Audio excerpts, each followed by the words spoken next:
Brother Araya because Brother Nakwame especially has a gift from Yahweh.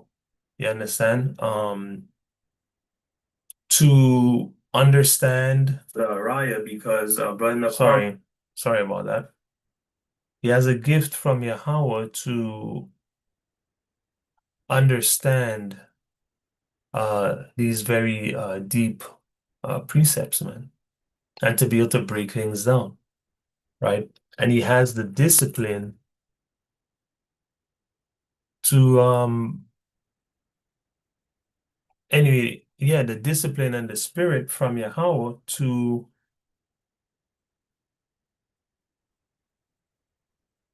go into these very difficult scriptures and be able to break them down through the precepts. Is everything he's saying always right? No. However, I have done much learning from the brother. I bring this out because remember, Yahweh Shai said this, right?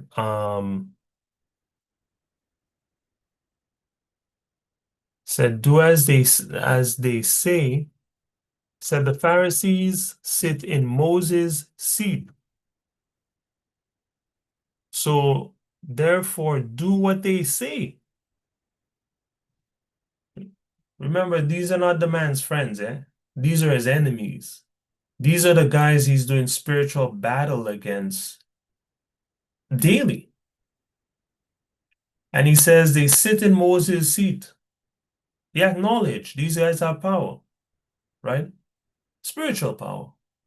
So do what they tell you to do, because they have certain level of understanding. But you see what they do, don't do it. Because they're hypocrites. And that's what's happening in a lot of Israel, right? You gotta chew the meat, as they say, and spit out the bones, meaning take what's good and get rid of what's not good. And let me bring out two precepts to illustrate that, right? So first of all, this is Matthew 23, verse 2. Okay, and then let me pull up the precept where um he says,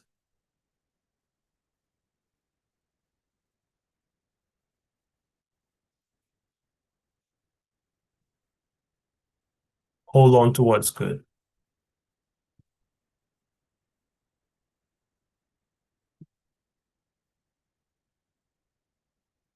So we have First Thessalonians 5:22.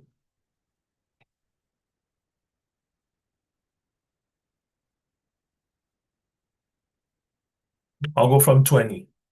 Despise not prophesyings. Right? So the most I say, don't hate when people preaching, man. Okay? Before that, he says, quench not the spirit of Yahweh, right?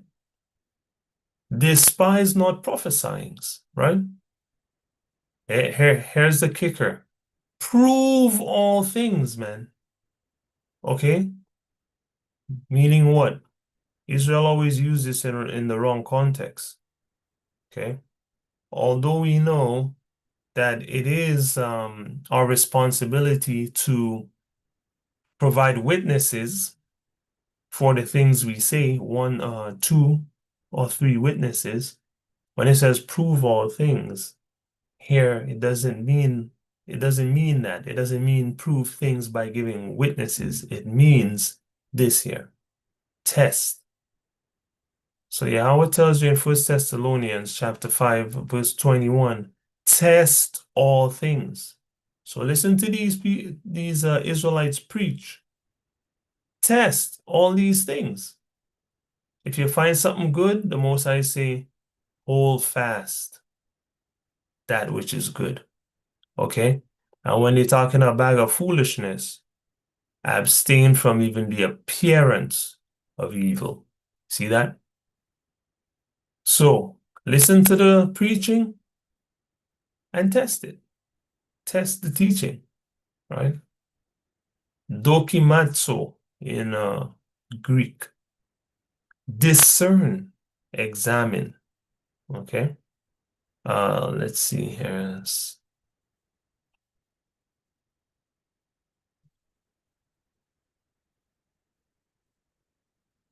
Try, right? Test, examine, prove. Here's a good one. Scrutinize, man. When you hear a word, scrutinize that. See if it holds up. And if it's good to go, it's good to go. And if it's not good to go, let it go. Thus saith Yahweh. Yahweh shall tell you about the Pharisees. This is why this is why this is not a contradiction. When Yahweh shall tell you to listen to what the Pharisees have to say, right? But don't be like them and be a bag of hypocrites. I'll go from verse 1 in Matthew 23. It says, Then spoke Yahushua to the multitude and to his disciples, saying, The scribes and the Pharisees sit in Moses' seat.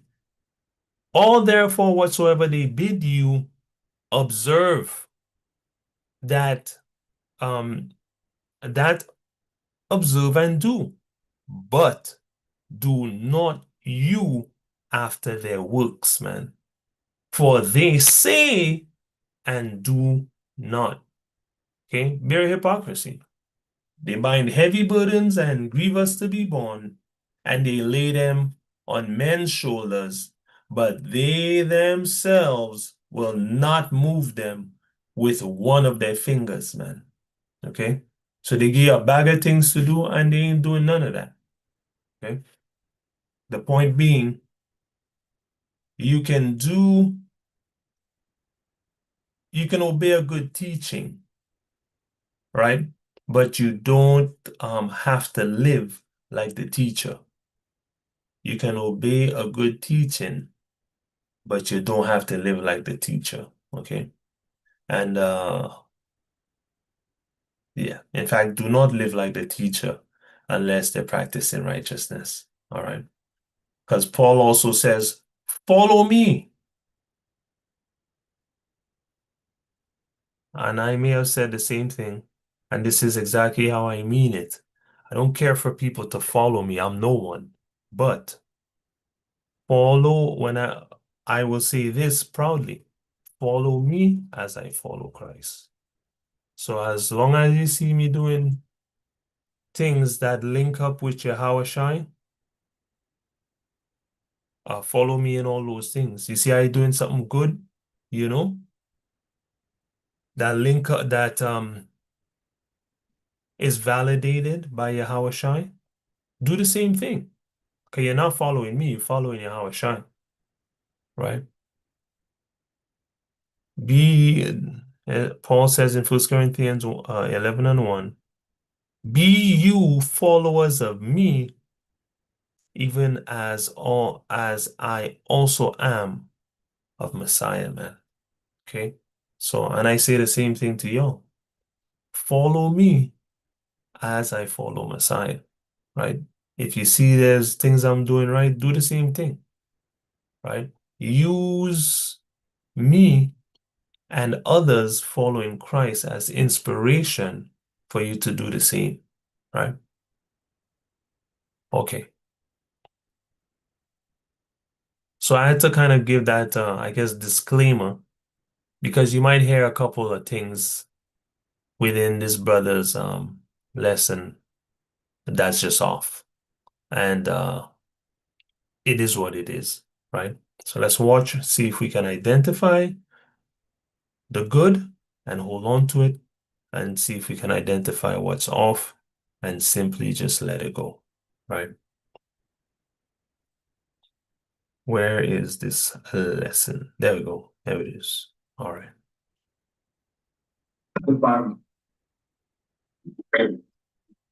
Shalom, Israel. Everyone can hear that? Con. All right, cool. I may skip, I may pause, excuse me if I do, but my goal is to just let the lesson run. And of course, we'll be conscious of time. Bro, Shalom. Back at it for part 2 of the Sabbath service. After a quick intermission, we're going to begin with the second lesson. As you can see on the board. Everyone can see the screen, right? No. Okay. Oh, yes, go here, here. Good? Yep. As well as, on the live stream, the topic of this Sabbath service is the 7 trumpets of Revelation. We're going to go through the 7 trumpets found in the book of Revelation. We're going to go through these precepts and put some clarity on what's written or recorded in the Holy Scriptures by St. John the Apostle, also known as St. John the Divine. And we're going to begin with the book of Psalms, chapter 49 and 3. All right, we're going to begin with Psalms 49 and 3. So like we addressed the class before we started, this is meat. You have milk of the Bible, right, which is what we went over early, talking about Joe Biden and who salvation is for. That's milk, right? Going deeper into the prophecies, that would be considered meat. Things that you have to chew up and it's harder to digest. And it's sitting in your system a little bit longer. This is the book of Psalms, chapter 49 and verse 3. My mouth shall speak of wisdom, and the meditation of mine heart shall be of understanding. I will incline mine ear to a parable.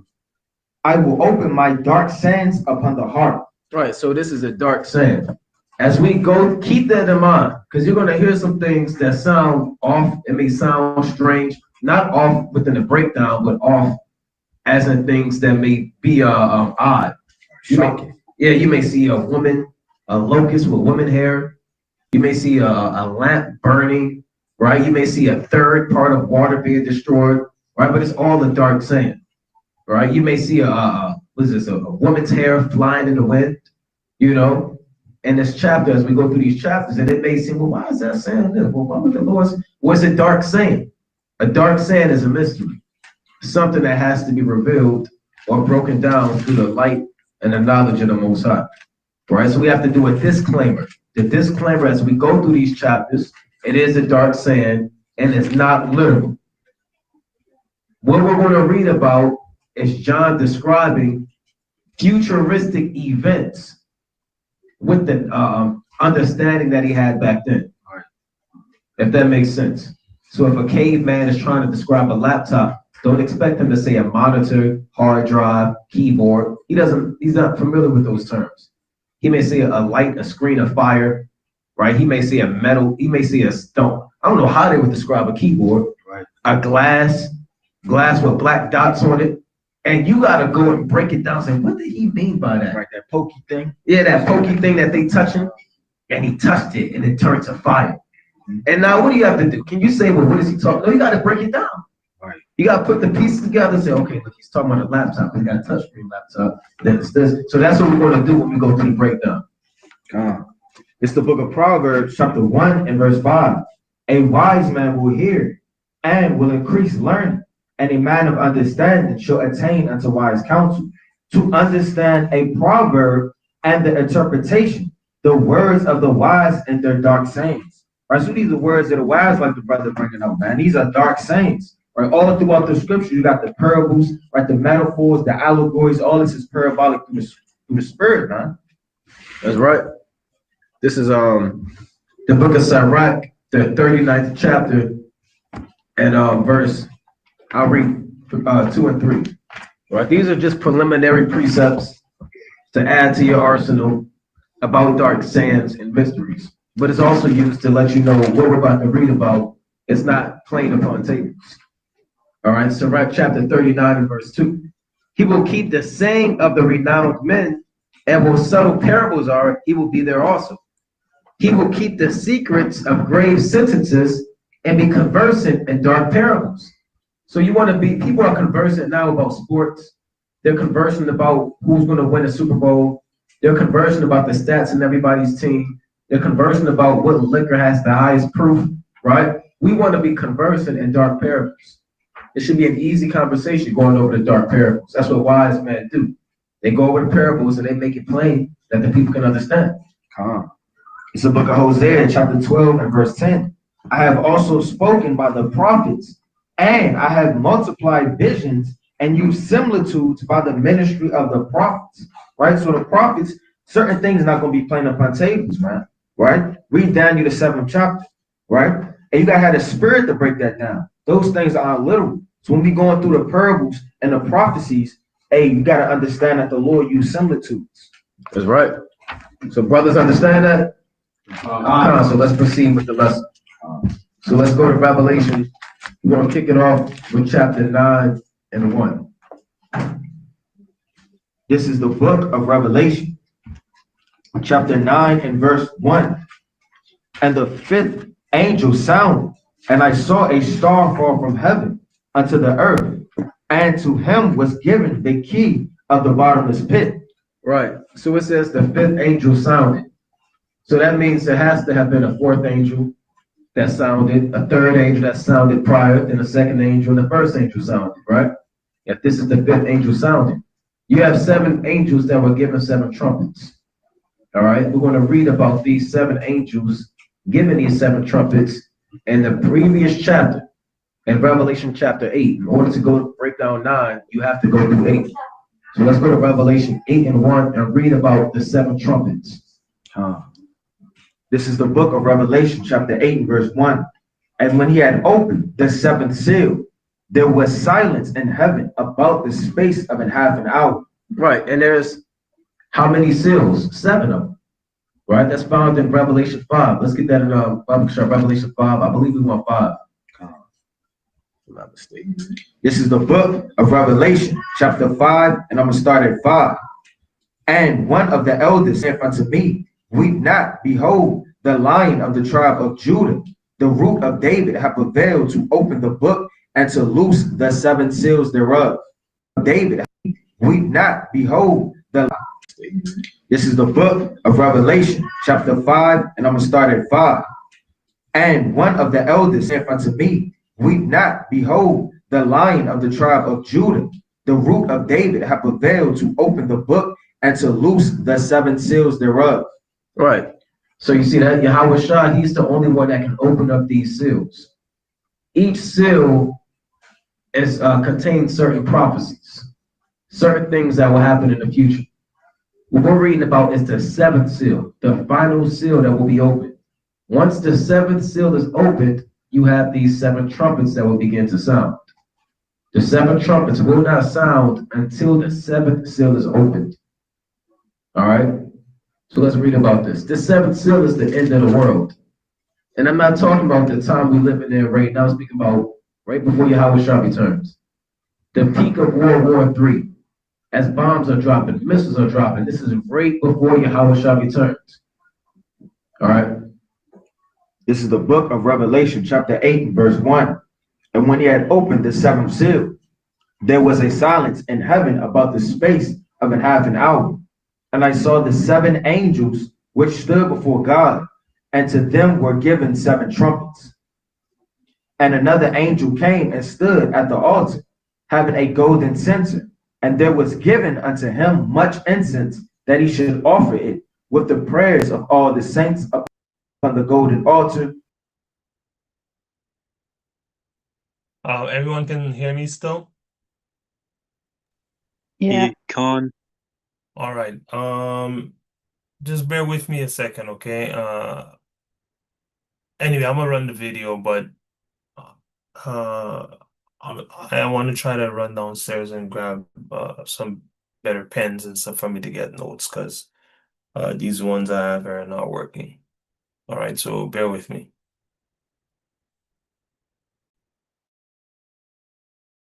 Which was before the throne. Right. So all of your prayers are carried up to the Most High. Every prayer that you make is sent up to the Lord.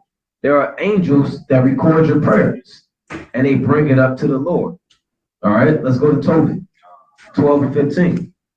All of your prayers are sent up by your personal angel or one of these angels whose designated duty is to be the scribe of the Most High.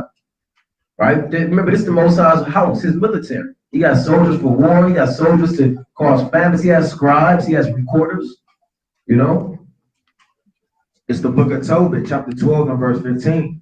I am Raphael, one of the 7 holy angels, which present the prayers of the saints, and which go in and out before the glory of the holy. See that? So it's an innumerable amount of angels that present the prayers of who? Did it say the Edomites? No, it said the saints. right? Because the angels only hear the prayers of the Israelites. They're not hearing the prayers of Moab or the prayers of Ammon. You have 7 angels whose sole duty is to bring up the prayers that you should be praying, right? Your prayers up to the Most High. It's the book of Matthew, chapter 18 and verse 10.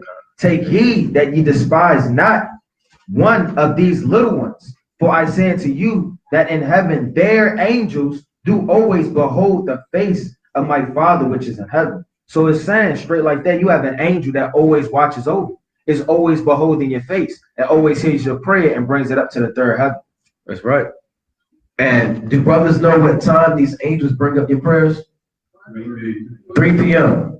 Right? How do you know that, brother? One of the videos. Oh, brother, you gotta bring out the precepts. Okay, all right, well, that's that. You remember, brother? All right, let's go to Acts 3 and 1. Right, so your prayers are presented at a certain, isn't there a time and place for everything? It's written in Ecclesiastes 3 and 1. There's a set time when your prayer, it's not like at work when people keep throwing paperwork on your desk all throughout the day. Or somebody doing the dishes, you keep piling up the dishes while you're doing it. There's a set time for everything to be done, man. Right? Bring that up. This is the book of Acts, chapter 3 and verse number 1.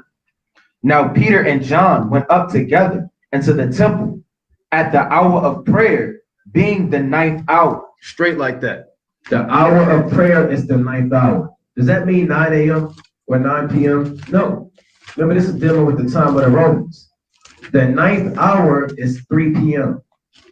The 6th hour would be what? 12 p.m.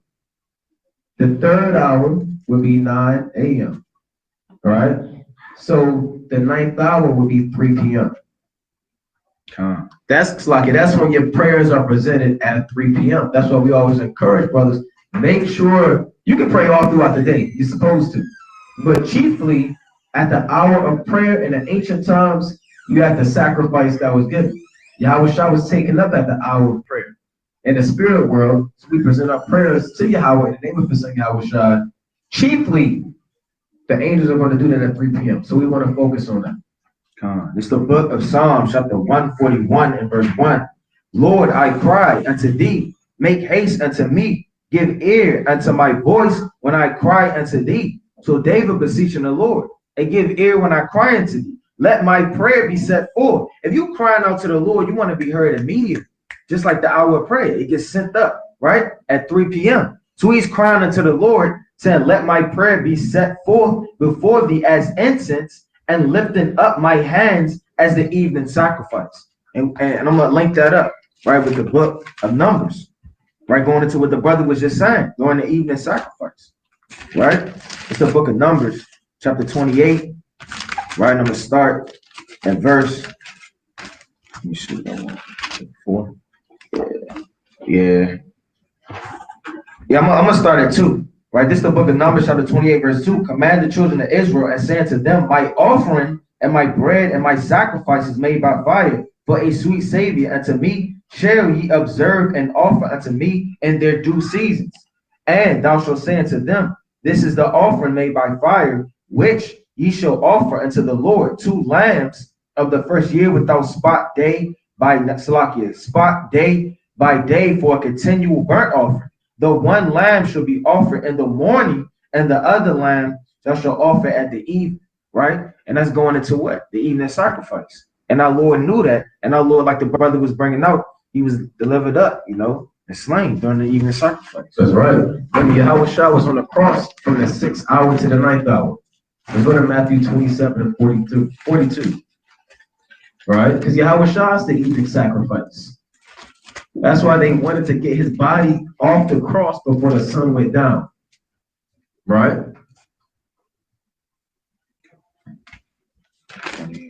27 and 42. It's the book of Matthew, chapter 27 and verse number 42.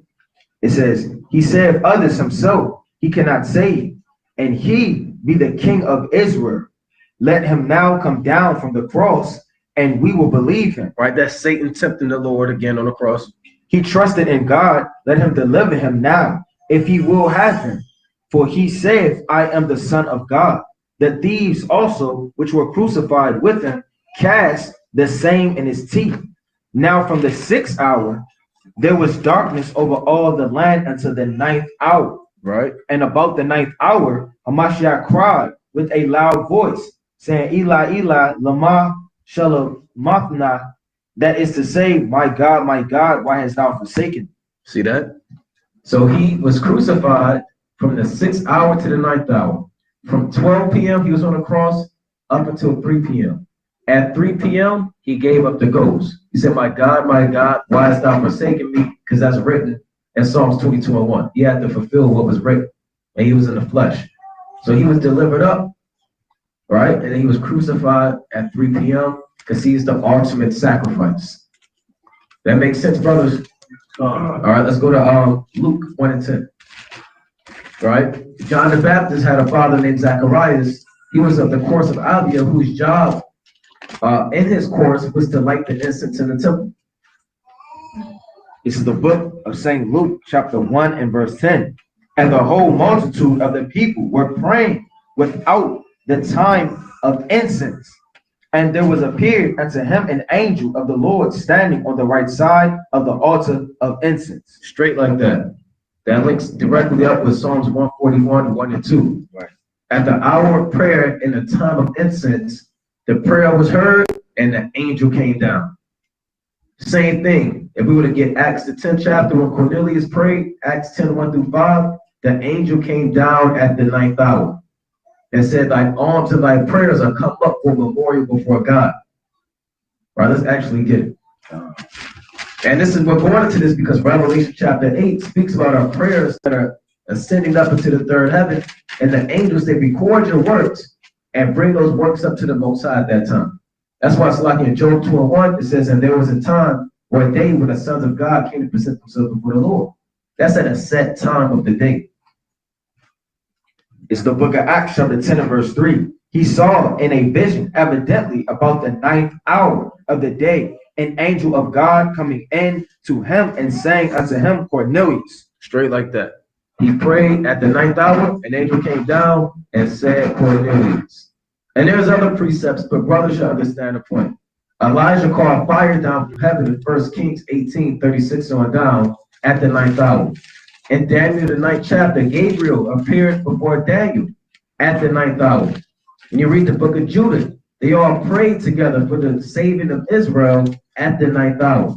That's when your prayers are heard, or they're heard all constantly throughout the day. But that's when the angels may come down and your prayers are carried up before the Lord at that time. All right, so let's go back to Revelation chapter 8. Let's read that 8 and 3 again, Bible show. This is the book of Revelation, chapter 8 and verse 3. Another angel came and stood at the altar, having a golden censer, and there was given unto him much incense, that he should offer it with the prayers of all the saints upon the golden altar, which was before the throne. Right. And the smoke of the incense, which came with the prayers of the saints, ascended up before God out of the angel's hand. And the angel took the censer and filled it with fire of the altar and cast it into the earth. And there were voices and thunderings and lightnings and an earthquake. Right. And the seven angels which it's lucky. Go ahead. And the seven angels which had the seven trumpets prepared themselves to sound. So we're going into it. The topic is the seven trumpets. So let's go into these seven trumpets they're about to sound. It's not a turn up. They're not a jazz band up there and they playing for the Lord. The Lord got Michael, and the Lord told Gabriel it's about to go down. David is up there playing the harp. Saul, mad again. You got this one spirit up there. And all, like the brother said, it's not a turn up, huh? Right? This is prophetic destruction as each trumpet is sounded. Right? So let's bring that up. This is the book of Revelation. 7 on down, man. Come, we'll read on down where we left off. Okay, come. This is the book of Revelation, chapter 8 and verse 7. The first angel sounded, and there followed hail and fire mingled with blood, and they were cast upon the earth, and the third part of trees were burnt up, and all trees, and all green grass was burnt up, and the second angel sounded. Like you read 7 again. Verse 7. The first trumpet. The first angel sounded, and there followed hail and fire mingled. Right, hell and fire mingle with blood. Let's go to Exodus 9:24. Right, as we go through these trumpets, a great majority of these trumpets are reminiscent of the plagues of ancient Egypt. Right, if you know anything about the plagues of Egypt, one of the last plagues was hell mingled with fire. Right, and the purpose was to destroy what? The grass and the green herbs. Right, so let's read that. Exodus chapter 9:24. This is the book of Exodus, chapter 9 and verse 24. So there was hail and fire mingled with hail, very grievous, such as there was none in it in all the land of Egypt, since it became a nation. To 26. And the hail smote throughout all the land of Egypt, all that was in the field, both man and beast. And the hail smote every herb of the field and brake every tree of the field. Hold on, it did what? And break every tree of the field. Right, so the herb destroyed all of the grass and every tree of the field. That's what the hail did. Destroyed all of the green things, all of the herbs and all of the trees. That's literal. What we're reading in Revelation 8, that's not literal grass. That's not literal trees. Right? We're going to read that again in Revelation 8. Revelation 8 and 7. This is the book of Revelation, chapter 8 and verse 7.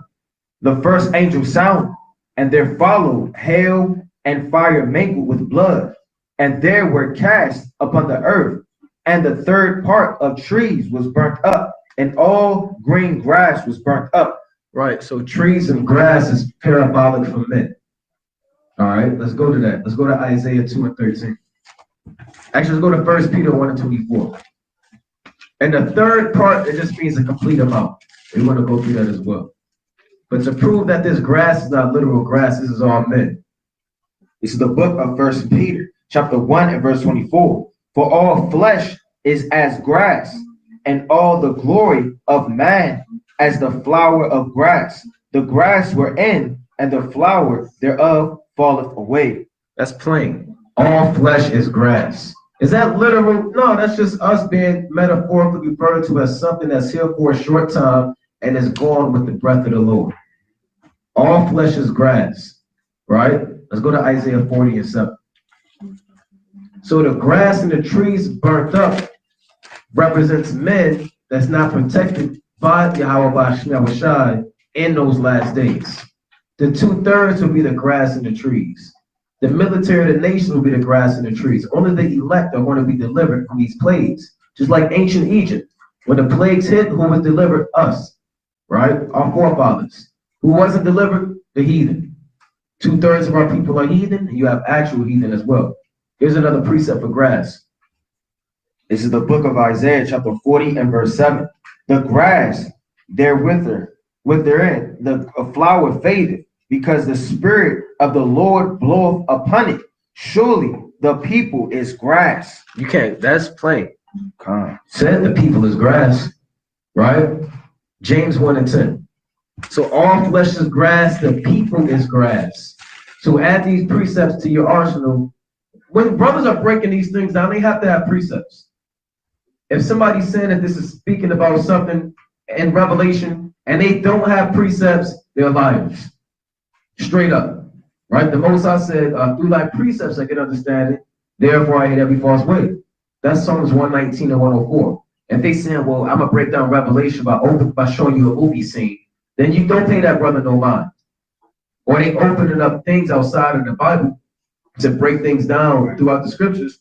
Don't listen to those men, right? You have to go through the precepts. Do brothers understand grass being man? All right. James 1 and 10 is another one. This is the book of James, chapter 1 and verse 10. But the rich in that he is made low, because as the flower of the grass, he shall pass away. So the rich is as the flower of the grass. Same thing in Isaiah chapter 40, right? Because why is he referred to as grass? Because grass is here and it's going tomorrow, God. Right? It has a short lifespan, like the flower that fadeth away. Flowers here for how long? Springtime, maybe 3 months, right? Start getting cold out. Somebody might eat it, damn cow come and graze it. The flower has no longevity, man. So that's how man is. At most 80 years, like in Psalms 90, that's you being grass. You being 70 years old and dying of heart disease, that's us being grass. All right, let's get one more in the grass. Isaiah 51:12. It's the book of Isaiah, chapter 51, and verse number 12. I, even I, am he that comforteth you. Who art thou, that thou shouldest be afraid of a man that shall die, and of the Son of Man, which shall be made as grass? All right, so a third part of grass was burnt up, right? And the third part of the trees. The grass and the trees are the same thing. It's both referring to men. All right, let's get a few precepts on the trees being men. All right, grass and trees is all men. Remember, this is a dark saying. That's why we have to give you this, what they say, a disclaimer, if you will, because brothers will read that and think that's actual grass being burnt up. What is the Lord? Why is the Lord judging the grass and the trees? I thought the Most High judged man. Last time I checked, grass and trees wasn't given law, statutes, and commandments to uphold, but man was. So the Most High is judging man. It's the book of Judges, chapter 9 and verse 8. The trees went forth on a time to appoint a king over them, and they said unto the olive tree, reign over us. See that? Is that they want to actual, can the olive tree reign over you, brothers? No, but a man producing oil can reign over you. This is all metaphor. You got an olive tree, you had a vine tree, you had a fig tree, you had a bramble. Right. You know? And I believe they chose the bramble. He said, I live in my shadow, and I got you. Right? Let's go to Psalms 92 and 12, unless you have something else. All right, let's go to Psalms 92 and 12. A third part of the trees was burnt up. A third part of the grass was burnt up. This is all of the men that's not keeping the commandments. All of the women that's living their life as Negro women in the world. Man. These are the people that are burnt up by the fire and brimstone and the missiles. This is the book of Psalms, chapter 92 and verse 12. The righteous shall flourish like a palm tree. He shall grow like a cedar in Lebanon. Those that be planted in the house of the Lord shall flourish in the courts of our God. So you have to flourish if you're planted in the house of the Lord. All right? The Lord is with homegrown plants in his house. We have to be the plants planted in the house, meaning we have to be rooted in his Bible, rooted in his truth in order to produce righteous fruit. All right? We're going to be like a palm tree in Psalms 92. It's the book of Psalms, chapter 52 and verse 8. But I am like a green olive tree in the house of God. I trust in the mercy of God forever and ever. So David was saying he like a strong green olive tree in the house of the Lord, man, with the living waters, the strength and growing of great stature. Right. And when you look up like the olive tree is damn near indestructible when you look it up. It's fire resistant. It constantly regenerates. It produces oil. That's why David, I know all of these other trees, but something about this olive tree, man, it don't freeze up. The olive tree is like an immortal tree. You know, that's why David said, that's me right there. I'm like the green olive tree. I'm not like the bush and the thorns and the briar. That'd be off. But I am like the thorns, right? They don't want to beat the Lord got them, the men that's thorns. And 2 Samuel, was that 22? You know? So brothers understand men being trees. Yes, something else. We're going to get one more on trees. Right, this for your arsenal. This is the book of Psalms, chapter 1 and verse 1. Blessed is the man that walketh not in the counsel of the ungodly, nor standeth in the way of sinners, nor sitteth in the seat of the scornful. But his delight is in the law of the Lord, and in his law doeth he meditate day and night. And he shall be like a tree planted by the rivers of water, that bringeth forth his fruit in his season. His leaf also shall not wither, and whatsoever he doeth shall prosper. There you go. So if you're rooted in his Bible, you're going to endure. If you're rooted by living waters, you can't be rooted and root yourself in the Quran. You can't root yourself into Hinduism. You have to root yourself in the truth planted by living waters to flourish and grow up as an Israelite in this thing. So let's go back to Revelation 8. Let's read 7 one more time. It's the book of Revelation, chapter 8, verse 7. The first angel sounded, and there followed hail and fire mingled with blood. That's the plagues dealing with the missiles, the destruction. And they were cast upon the earth, and the third part of trees was burnt up. Right. Now, a third part, 3 in the Bible just means emphasis. All right, that's what it means, a third part. Let's go to the book of 2 Corinthians 9 and 8. Let's deal with this number 3. So a complete amount of men are being destroyed by these plagues. So Revelation 8 is going to repeat itself, right? 12 and 8.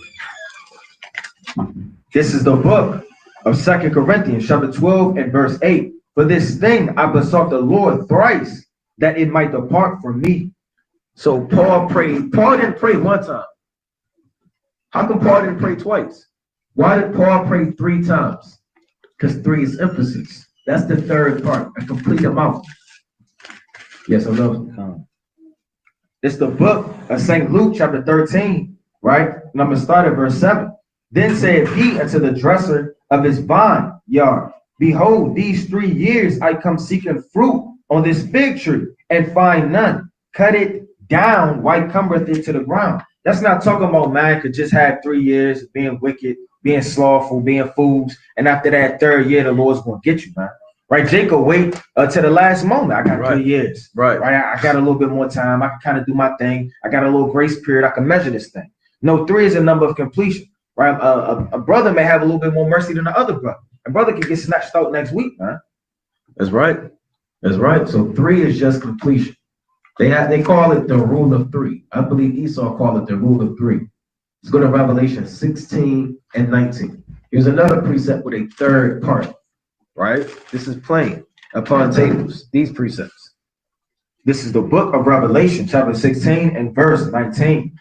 And the great city was divided into 3 parts, and the city of the nations fell. And the great Babylon came in remembrance before God to give unto her the cup of the wine of the fierceness of his wrath. You trying to read that again, Baba Kashan? Khan, verse 19. And the great city was divided into 3 parts.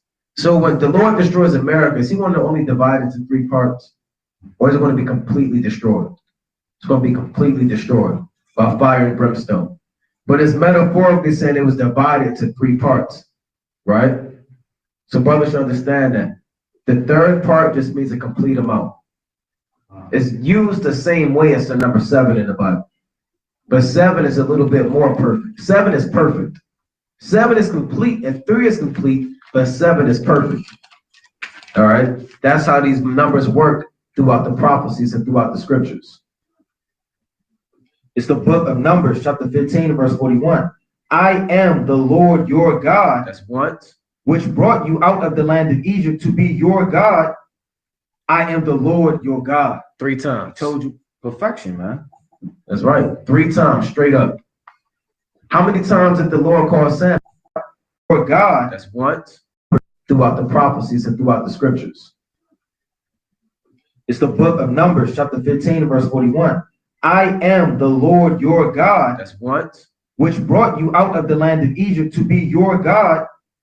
I am the Lord your God. 3 times. I told you, perfection, man. That's right. 3 times, straight up. How many times did the Lord call Samuel? 3 times. That's 1 Samuel, the 3rd chapter. Right? 3 and 8. How many times did the Lord appear before the apostles before he ascended up to heaven? 3 times. How many times did he tell Peter, feed my lambs? 3 times. Right? How many 6s are there for the number of the beast? 3 of them. Right? Complete destruction. That's why you have this number 3. That's why when the plagues hit the earth, a third part, meaning a what amount, brother? A complete amount. A complete amount of grass, which is what? People. And the trees, which are going to be destroyed. All right? It's the book of 1 Kings, chapter 8, verse 27. But God will indeed dwell on the earth. Behold, the heaven and heaven of heavens cannot contain thee. how much less this house that I have built? He told you 3 times. Can't contain me, man. I'm everywhere. That's why, how many heavens are there? 3 heavens. Yeah. The heaven, which is this firmament, and the heavens, or the heaven of heavens, that's the second heaven. Then you have the third heaven. They can't contain the Lord. Right? Like the brother said, the Lord is amongst us now. Right? You can't constrain the Lord with the Lord, this is your spot. No, this is the Lord, man. No, this is your spot, you man. You know? So Revelation 8 and 7 is speaking about the plague of missiles destroying man. Right? Let's get one more precept to prove that these trees and this grass is actual men. Let's go to Revelation 9 and 5. It's the book of Revelation, chapter 9 and verse 5. And to them it was given that they should not kill them, but that they should be tormented 5 months. And 9 and 4, Salaki. It's the book of Revelation, chapter 9 and verse 4. And it was commanded them that they should not hurt the grass of the earth, neither any green thing, neither any tree, but only those men. But what? But only those men. So don't hurt these men, but only hurt these men. But only those men which have not the seal of God in their foreheads. So it's telling you, these locusts, they can't hurt any grass, any tree, but only these men. So it's telling you that these grass and these trees are men. Right? Because locusts, they have to harm grass and trees. But these aren't actual locusts. We're going to deal with that later. So let's go back to Revelation 8 and let's read 8. It's the book of Revelation, chapter 8, verse 8. And the second angel sounded, and it were a great mountain burning with fire, was cast into the sea, and the third part of the sea became blood. What is that talking about? A third. What are the sea? What are the waters according to the Bible? People. See how the Lord is repeating the same thing in different ways. The waters in the Bible, sometimes it's talking about actual water that you may drink, like they crossed the Jordan River when Elisha took his mantle and smote the waters, you know, or living water. Isaiah 55:1, many of John 4:10. Waters are also referred to as the nations. You got a precept? It's the book of Revelation, chapter 17 and verse, right, number 15.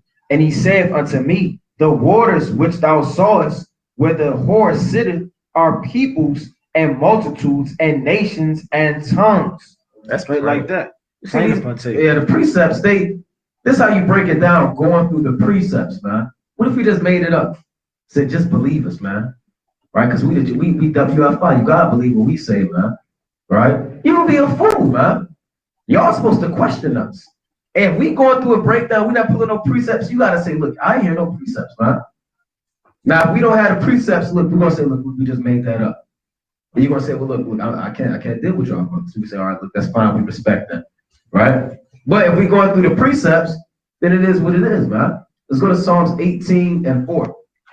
Right? Where the whore sitteth are peoples, multitudes, nations, and tongues. Revelation 8 and 8 says, and the second angel sounded, and it were as a great mountain, meaning just another way of a missile. It's not mountain the Lord picked up and threw it in the waters. Right?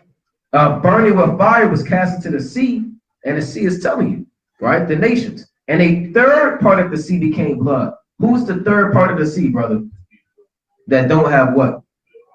That don't have the seal, right? And a seal is going to exempt you from the punishment.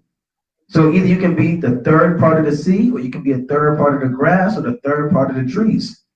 It's all the same thing. It's the book of Psalms, chapter 18 and verse 4. The sorrows of death compassed me, and the floods of ungodly men made me afraid. The floods of ungodly men. Was that actual men swimming in the water?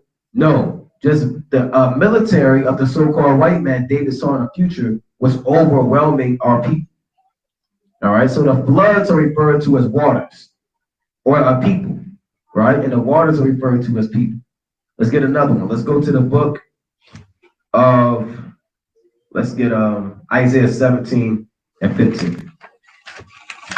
Isaiah, the 17th chapter and the 15th verse. 17. Come. It's like 17 to 13. It's the book of Isaiah. Start at 12. chapter 17 and verse 12. Isaiah 17 and 12. Woe to the multitude of many people which make a noise like the noise of the seas, and to the rushing of nations that make a rushing like the rushing of mighty waters. See that? So the people are seas, rushing waters, right? When you look at rushing waters and seas in a storm, it's confusion. It's a tumult, right? It's like a riot. You toss to and fro. Yeah, you toss to and fro. It's uneasy. It's not settling, right? And that's how these nations are referred to. They don't have order. They don't have laws, commandments. So they're like the sea, right? That's tossed to and fro. That's always on the move. That's lifting up itself with tidal waves. One wave crashing another wave. Confusion, right? We're likened unto sheep, right?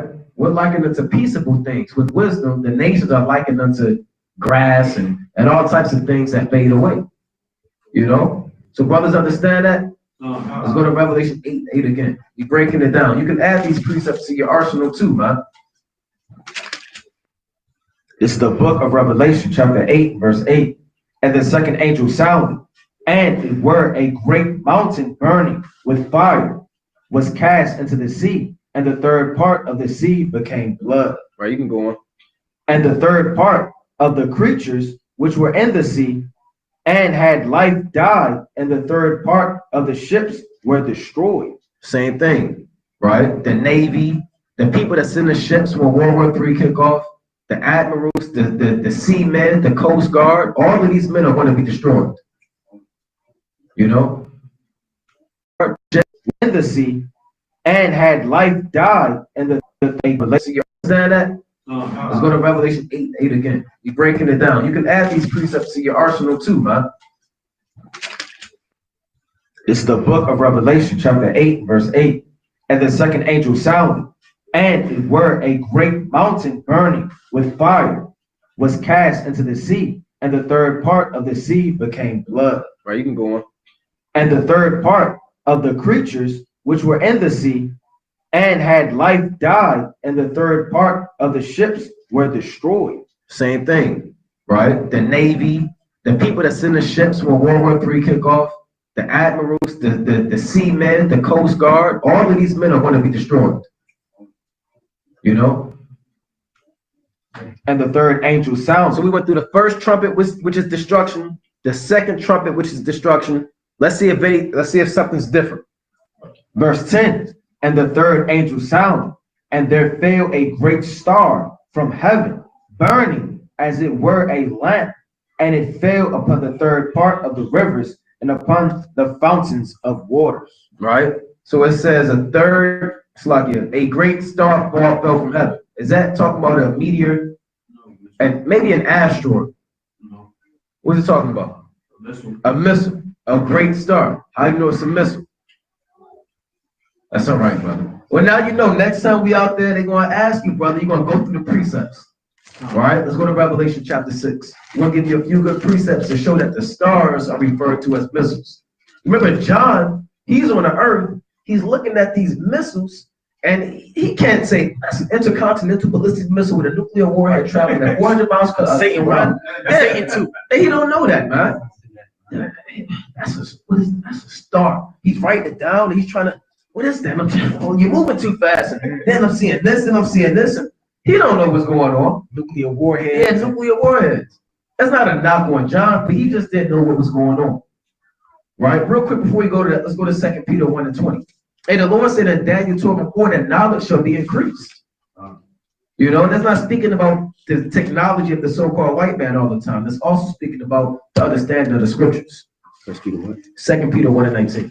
The book of 2 Peter, chapter 1 and verse 19. We have also a more sure word of prophecy. No, we got the same understanding they had. We have also a more sure word of prophecy, whereunto ye do well that ye take heed as unto a light that shineth in a dark place, until the day dawn, and that the day star arise in your hearts. So we're more sure about the understanding of the scriptures than John the Revelator. John the Revelator, he's one of the 12. But John back then didn't know what's going on. John on the earth now, he understands what's going on. Right? Now we know who John is. right? But John, he said, okay, that's what he's not going to say that's what I meant. If he's proud, he may say that. That's what I was talking about. Oh, yeah. I finally caught up and Finally got you. there. 8-8. That would be proud. But the point is, we have a more sure word of prophecy, like a man approaching a tunnel. When you approach the end of a tunnel, it's only going to get what? Lighter and lighter, brighter and brighter. More wisdom, more knowledge, more understanding as we approach the end of this kingdom. All right? We have a more sure word. We're more confident of the breakdowns and the understanding because as technology increases, now you can really paint the picture and link up what you see in technology with the scriptures through precepts ultimately. It's the book of Revelation, chapter 6 and verse 13. And the stars of heaven fell unto the earth. Let's start at 12. So like Verse 12. And behold, it's like it, and I behold, when he had opened the sixth seal, and lo, there was a great earthquake, and the sun became black as sackcloth of hair, and the moon became as blood, and the stars of heaven fell unto the earth, even as a fig tree casteth her untimely figs when she is shaken with a mighty wind. So the stars are the missiles. Now you may say those are actual stars. Well, let's see the product of these stars hitting the earth. Let's see the result. Verse 14. And the heavens departed as a scroll when it is rolled together, and every mountain and island were moved out of their places. Right. A heaven rolled as a scroll is a mushroom cloud.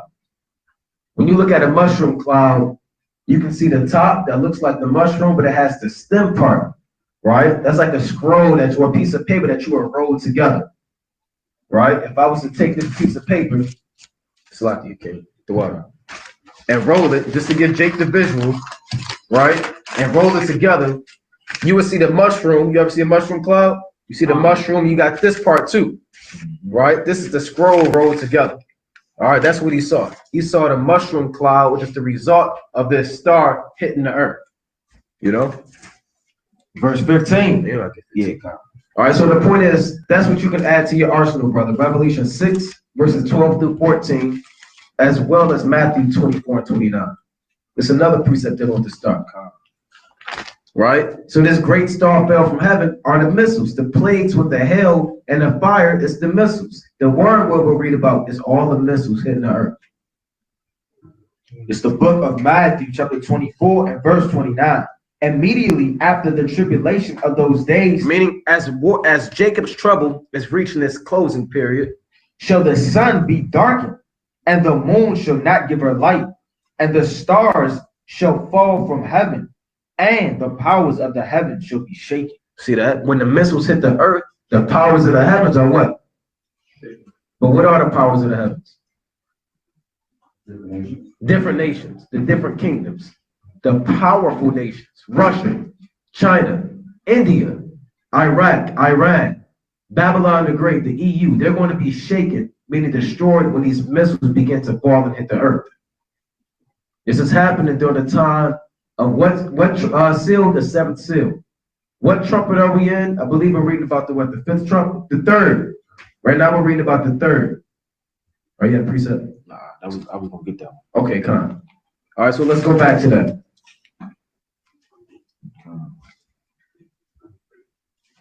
It's the book of Revelation, chapter 8, and I'm gonna start at 10 again. And the third angel sounded, and there fell a great star from heaven, burning as it were a lamp, and it fell upon the third part of the rivers and upon the fountains of waters. Right, that's man. We know that.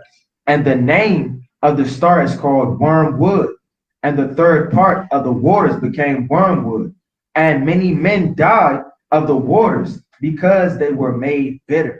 Right. Is there an actual missile that John saw to? That one's called wormwood. No, it's just speaking about metaphorically the bitterness that this destruction is going to cause.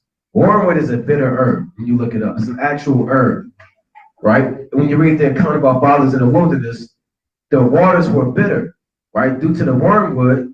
But the Lord told us to put a certain a tree in there, and the waters became sweet in the account, right? Let's go to Revelation 6 and 7, right, to prove that this isn't called wormwood, but it's just speaking about the destruction that is coming with.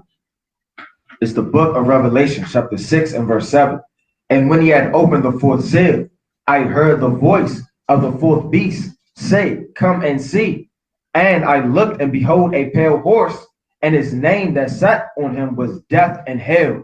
Right, and death and hell follow with him. Right, now is his actual name called Death?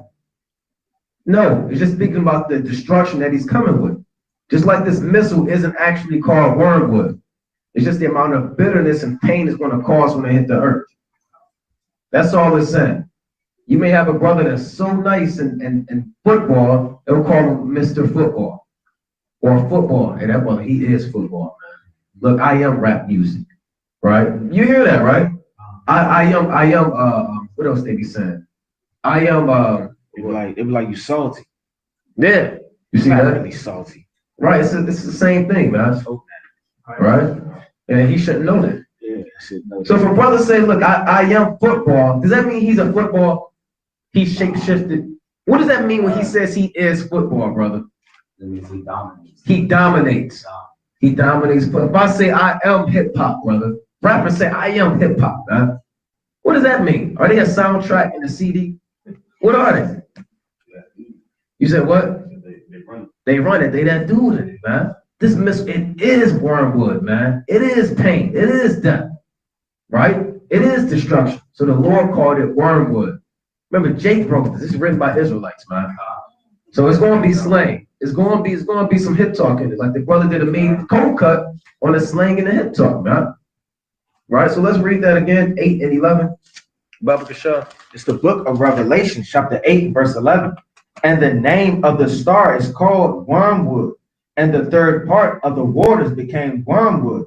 And many men died of the waters because they were made bitter. All right, let's go to Proverbs 5 and 3, dealing with this wormwood. Right, Proverbs chapter 5 and 3. And Proverbs 5 is dealing with the philosophies of the other nations.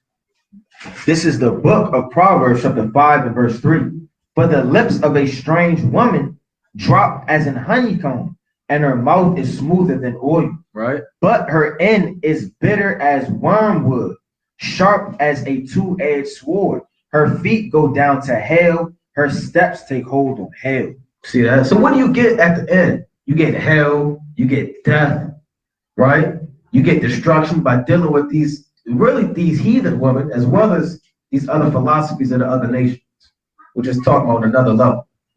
All right, so that's the effect of wormwood. Is never anything positive in the scriptures, man. It's never something you read about and say, I want to try that, right? Let's go to Lamentations 3 and 18. Now, these are precepts that you can add for wormwood about the sorrow and the calamities that it gives man. 18, we're going to read 18 and 19. This is the book of Lamentations, chapter 3 and verse 18.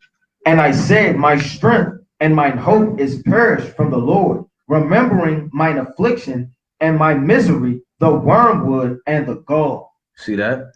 Because what was Jake going through during the time of Lamentations? Slavery, a famine, temple burn. This is all bitter and destruction and gall like poison.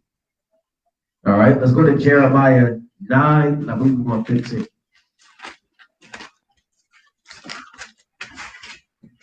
It's the book of Jeremiah, chapter 9 and verse 15. Therefore, thus saith the Lord of hosts, the God of Israel, behold, I will feed them, even this people, with wormwood, and give them water of gall to drink. Did the Lord do that? Did the Lord have a hand with a cup of water and say, you so wicked, open your mouth, drink this wormwood? He said, no, I don't want to drink it. And the Lord hand opened our mouth. Is that what it's talking about? How did the Lord feed us wormwood? Do destruction, straight like that. Because that's what the wormwood is going into. All right, let's go. Let's see the effect of wormwood on the earth at these times. 2nd Ezra 16 and 23. Here's the effect of wormwood on the earth during these days. Man, we're going to actually read about the bitterness, the destruction, the pain and sorrow that will hit the earth in these times. It's the book of 2nd Ezra, chapter 16 and verse 23. And the dead shall be cast out as dung, and there shall be no man to comfort them. For the earth shall be wasted, and the cities shall be cast down. See, the powers of the heavens are going to be shaken. The cities are going to be cast down when the missiles begin to hit the earth. There shall be no man left to till the earth and to sow it. The trees shall give, Salakia, the trees shall give fruit, and who shall gather them? The grapes shall ripen, and who shall tread them? For all the places shall be desolate of men, so that one man shall desire to see another, and to hear his voice.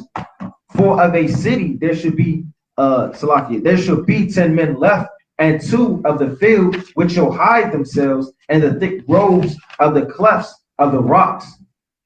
As in the orchard of olives, every tree there are left 3 or 4 olives. Or as when a vineyard is gathered, there are left some clusters of them that diligently seek through the vineyard. Even so, in those days there shall be 3 or 4 left by them that search their houses with the sword. And the earth shall be laid waste, and the fields thereof shall wax old, and her ways and all her paths shall grow full of thorns, because no man shall travel therethrough. The virgin shall mourn, having no bridegrooms, and the woman shall mourn, having no husbands. Their daughters shall mourn, having no helpers. It's going to tell you why. And the wars, In the what? and the wars, In the wars, shall their bridegrooms be destroyed, and their husbands shall perish of famine. that's all wormwood, man. Right? Brother, see how the wormwood is going to be on the earth, man? The bitterness of depression. Many men are going to die, man. I believe the global population now is almost 8 billion, 7.5 billion. It's not going to be like that in the time of wormwood, man. During the time of the third trumpet. Right? During the time of the third trumpet, massive people are going to die in wars when these bombs hit the earth. A third part. Right? Let's go to Second Ezra, chapter 5, dealing with the third trumpet. This is the book of Second Ezra, chapter 5, and I'm going to start at verse 1. Nevertheless, as concerning the tokens, behold, the days shall come that they which dwell upon the earth shall be taken in a great number. Meaning many people are going to get put to death. They don't mean taken to Chuck E. Cheese, mean taken out the earth. And the way of truth shall be hidden, Famine of the word, and the land shall be barren of faith. all hell breaking loose. But iniquity shall be increased above that which is now. Thou seest that thou hast heard long ago. Right? And sin is going to be increasing. Women going to be getting raped. Men going to be getting killed in war. The children going to be snatched up. People going to be breaking in houses. People going to be eating people in these days. It's going to be bad, man. Right? Verse 3. And the land that thou seest now to have root, shall thou see wasted suddenly. What's going to waste the land? You said what? Right? What did the Lord call them? The stars. That's how the land is going to be wasted suddenly, man. This is all during the time of this third trumpet, right? And these other trumpets, but we focusing on the third trumpet right now. And the land that thou seest now to have root, shall thou see wasted suddenly. But if the Most High grant thee to live, If the Most High allows you to live in those end days, thou shalt see after the third trump. after the what? After the third trump. After the third trumpet, if the Most High grants you to live after the third trumpet, which is when the wormwood hits the earth, That the sun shall suddenly shine again in the night, and the moon thrice in the day. if the Most High allow you to live that far, you're going to have hope because the Lord is about to return. That's what it means. The sun shall shine again. What does it say, Slaki? The sun shall shine again in the night. That's not literal, right? This is spiritual nighttime now. Right now, this is the spiritual nighttime. And when the sun shines, you'll have light, you'll have knowledge, wisdom, and understanding, right? And the moon thrice, it's like in the moon, thrice in the day, right? Meaning a complete amount of knowledge, wisdom, hope, faith, and understanding will be given to the elect in those end times. They already survived the first trumpet, the second trumpet, you survived the third trumpet. The Most High said you're in a good state right there. Just keep enduring.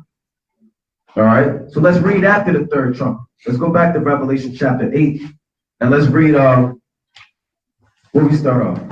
Revelation chapter 8 and 11. Let's read 11 again. Baba Kasha. This is the book of Revelation, chapter 8, verse 11. And the name of the star is called Wormwood, and the third part of the waters became wormwood, and many men died of the waters because they were made bitter. Right. And the fourth angel sounded, and the third part of the sun was smitten, and the third part of the moon, and the third part of the stars, so as the third part of them was darkened, and the day shone not for a third part of it, and the night likewise. Let's read that again. Verse 12. And the fourth angel sounded, and the third part of the sun was smitten. Let's go to the book of Micah 3 and 6, 3 and 5. A third part of the sun is Esau's son. Right? What is the sun? Fourth and the night part of the sun was smitten, and the third part of the moon, and the third part of the star. The star is called wormwood, and the third part of the waters became wormwood, and many men died of the waters because they were made bitter. Right. And the fourth angel sounded, and the third part of the sun was smitten, and the third part of the moon, and the third part of the stars, so as the third part of them was darkened, and the day shone not for a third part of it, and the night likewise. Let's read that again. Verse 12. And the fourth angel sounded, and the third part of the sun was smitten. Let's go to the book of Micah 3 and 6, 3 and 5. A third part of the sun is Esau's son. Right? What does the sun give you? Light. And what is light referred to as?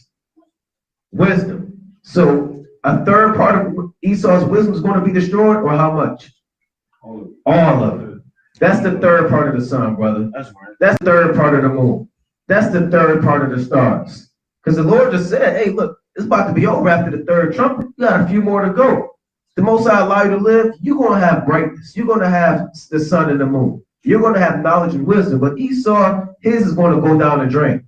That's the just balance. That's the scale. His go down, the sun sets on his empire, and the sun rises on your empire.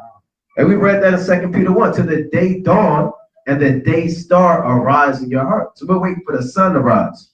We wait for his sun to set. Right? So let's read, here's a precept on that, about the sunset. This is the book of Micah, chapter 3, and verse number 6. And it reads, therefore night shall be unto you, that ye shall not have a vision, and it shall be dark unto you, that ye shall not divine. And the sun shall go down over the prophets, and the day shall be dark over them. See that? It don't mean the literal sun's going to go down, but the prophets, the Most High Spirit is going to be taken from them. And if the Spirit of the Most High is taken from you, you have no more light. Right? Hey, let's go to Job 18:5. Right? You brought that out last night, man. The light of the wicked shall be put out. That's one of the best. There's precepts that link up, but then you got the nail in the coffin precepts. Right? This is the book of Job, chapter 18 and verse 5. Yeah, the light of the wicked shall be put out, and the spark of his fire shall not shine. You got it. Yeah, come.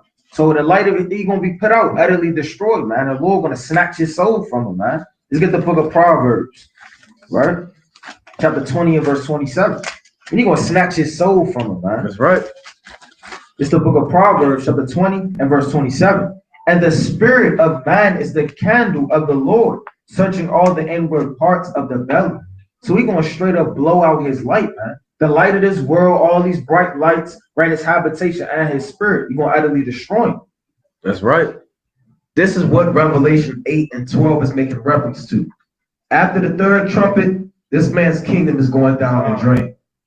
Right? It's already going down the drain now, but it's going to be a lot closer during the time of the fourth trumpet. All right? Third part of his sun, third part of his moon, all of his stars, knowledge, wisdom, and understanding is going to be shut down. Right? Let's go to the book, Salaki. Let's go to, I had a precept in my mind. Isaiah 24. Isaiah 24 and 21. Here's another precept for the sun and the moon. This is the book of Isaiah, chapter 24 and verse 21. And it shall come to pass in that day that the Lord shall punish the hosts of the high ones that are on high, and the kings of the earth upon the earth, and they shall be gathered together as prisoners are gathered in the pit, and they shall be shut up in the prison, and after many days they shall be visited. Meaning we're going to put Esau in slavery, in prison camps. Then the moon shall be confounded, and the sun ashamed, when the Lord of hosts shall reign in Mount Zion and in Jerusalem, and before his ancient glories. You see that? Right? Can the moon be ashamed? No, the moon can't. The moon doesn't have emotions. It's a light. But how can the moon be ashamed? Because when the so-called white man scientists are going to be helpful in those days, man. Right? That's the face of his sun. His scientists, his physicians, his astrologers, his monthly prognosticators. The Lord said in Isaiah 47, stand now with your enchanters, man. Right? Let them help up and see if they can save you, man. Call upon your sun and the moon and see if they can deliver you from the darkness I'm about to bring on your kingdom, man. The book of Ezekiel, chapter 32 and verse 7. And when I shall put thee out, I will cover the heaven and make the stars thereof dark, and I will cover the sun with a cloud, and the moon shall not give her light. That's not literal, man. And that's judgment of the Lord. That's what that's going into. With that 32. I believe it said that's the day of the heathen too. Is that in that account? There might be a different account. Where the Lord said this is the day of the heathen. That's around here. I know what you're talking about. Yeah, I thought it was that chapter. Salakia. Yes, that mighty one of the heathen. Yeah. So the Lord spoke about the day of the heathen, man. Right? And their sun is going to be dark. So brothers understand that now. The day of the Lord. And the moon shall not be I'm about to bring on your kingdom, man. The book of Ezekiel, chapter 32 and verse 7. And when I shall put thee out, I will cover the heaven and make the stars thereof dark, and I will cover the sun with a cloud, and the moon shall not give her light. That's not literal, man. And that's judgment of the Lord. That's what that's going into. With that 32. I believe it said that's the day of the heathen too. Is that in that account? There might be a different account. Where the Lord said this is the day of the heathen. That's around here. I know what you're talking about. Yeah, I thought it was that chapter. Salakia. Yes, that mighty one of the heathen. Yeah. So the Lord spoke about the day of the heathen, man. Right? And their sun is going to be dark. So brothers understand that now? All right, what's the sun, brother? The sun is the light of the wisdom, understanding. There you go. All right, wisdom and understanding. That's the light, man. All right, take that in Proverbs 6 and 23. For the commandment is a lamp and the law is light. Esau has his own law, right? Which is out of order. So let's read that. Oh, you got it. It's the book of Revelation, chapter 12, verse 1. And there appeared a great wonder in heaven, a woman clothed with the sun and the moon. That's not a physical woman clothed in the heavens with the sun and the moon. It's talking about Israel. She got wisdom, knowledge, and understanding. Clothed with the sun and the moon under her feet, meaning she has dominion. She has wisdom, knowledge, and understanding. And upon her head, a crown of 12 stars. We know what those 12 stars are, right? The 12 tribes. That brother on fire. He on fire over there. Brother's on fire in the corner over there. You go. Right? So let's go back to Revelation 8. Let's read 13. It's the book of Revelation, chapter 8 and verse 13. And I beheld and heard an angel flying through the midst of the heaven, so like a mist of heaven, saying with a loud voice, woe, woe, woe, 3 times. Right? To the inhabitants of the earth, and by reason of other voices, of the trumpet of the 3 angels, which are yet to sound. Man, and look, if you survive this, whoa, whoa, whoa, man, because you got more hell coming to you. You got a lot more destruction, man. A lot more pain, a lot more sorrow. Whoa, whoa, whoa. Death, death, death, man. When people shake their head, man, you don't know what you went for, man. You got a lot more plagues coming to the earth. Let's read about these trumpets. Revelation chapter 9 and verse 1. And the 5th angel sounded, and I saw a star fall from heaven unto the earth, and to him was given the key of the bottomless pit. Now, what are these stars? What's the bottomless pit? The bottomless pit is Europe, right? Let's go to Revelation 17. Actually, let's go to 2nd Ezra chapter 5 to prove that pits are lands, right? Pits in the Bible are referred to as land masses. Bible 23. This is the book of 2nd Esdras, chapter 5 and verse 23. And said, O Lord, that bearest rule of every wood of the earth, and of all trees thereof, thou hast chosen thee only one vine. The Most High's favorite tree is the vine, right? And of all lands of the whole world, thou hast chosen thee one pit. See that? One pit. What's the Most High's favorite pit? Israel. Israel, there you go. Esau's land is referred to as the bottomless pit. And back in the ancient times, something was the bottomless pit. It was the hold of every foul spirit, right? When, like the abyss, when demons and evil spirits would rise. The headquarters of the so-called white man, his landmass, is called the bottomless pit, right? The place of hell, darkness, the grave where the dead live. This is landmass. That's why the Lord called it the bottomless pit. We're not the bottomless pit, right? We're a land of milk and honey, right? Esau's a bottomless pit. They're contrary one to another, right? And here's a precept. Let's go to Revelation chapter 17, and let's go to verse 8. It's the book of Revelation chapter 17 and verse 8. The beast that thou sawest was and is not, and shall ascend out of the bottomless pit and go into perdition. And they that dwell on the earth shall wonder whose names were not written in the book of life on the foundation of the world, when they behold the beast that was and is not and yet is. See that? The beast that thou sawest, this beast is America, right? That thou sawest was and is not. Meaning it existed before us. America did exist before us as Rome. And it also says it's not, because during the time of John, America wasn't in power. So it's twofold. It says this beast, America, is going to come out of the bottomless pit. Now, America did come out of Europe, but who did they come out of? Great Britain. So they came out of the bottomless pit. This is when you read this chapter, it's the 8th head. You have 7 heads that come out of Europe: Greece, Rome, Spain, France, Germany, Russia, Great Britain. You have an 8th head, Babylon the Great. They all come out of the bottomless pit, this landmass of hell and sin and darkness, right? And it reads also, and go into perdition, because the latter end of America is perdition, which means destruction. And they that dwell on the earth shall wonder whose names were not written in the book of life from the foundation of the world, when they behold the beast that was and is not and yet is, right? It was, meaning America used to exist as the Roman Empire, and is not, because during the time of John, America is not in power, but yet is. How is it still there? No, how is America still existing during the time of John? Through Rome.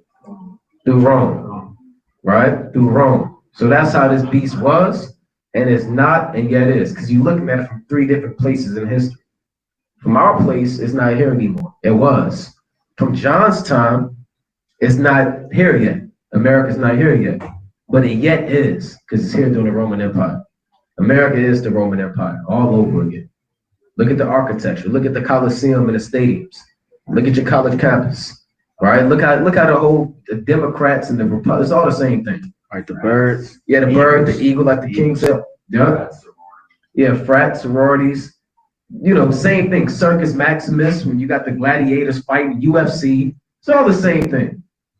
You know? So we can go back to Revelation chapter 9 and 2. So this missile hit what landmass? Europe. Right? The star hit the bottomless pit. That's all it's saying. And he opened, verse 2. And he opened the bottomless pit, and there arose a smoke out of the pit, as the smoke of a great furnace. And the sun and the air were darkened by reason of the smoke of the pit. Right. Now, it's like it says he opened the bottomless pit.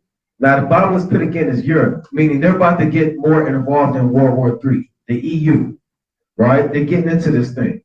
And as the star hit Europe, smoke ascended up into heaven like a furnace. Let's go to Genesis chapter 19 and 23. Right? That's what it means to smoke ascended up to heaven in the furnace, as a furnace, because that's the result of destruction. And then you'll read about what's like in this country or this nation retaliating by sending their fighting force, which are these locusts on the earth. It's the book of Genesis, chapter 19 and verse 23. The sun was risen upon the earth when Lot entered into Zoar. Then the Lord rained upon Sodom and upon Gomorrah brimstone and fire from the Lord out of heaven. And he overthrew the cities and all the plains and all the inhabitants of the cities, that which grew upon the earth, upon the ground. Right. But his wife looked back from behind him, and she became a pillar of salt. And Abraham got up early in the morning to the place where he stood before the Lord, and he looked toward Sodom and Gomorrah. He looked toward Sodom and Gomorrah, and toward all the land of the plain, and beheld, lo, the smoke of the country went up as the smoke of a furnace. Right, because what destroys Sodom and Gomorrah? Fire and brimstone. Right, it's going to have the same effect as the missiles. When the missiles hit, that smoke and fire is going to ascend up to heaven. So nations and countries are going to be wrought by when these stars hit the earth. Let's go to Revelation 18 and 9. Right, let's get the same thing when Babylon is destroyed. Revelation 18 and 9. It's the book of Revelation, chapter 18 and verse 9.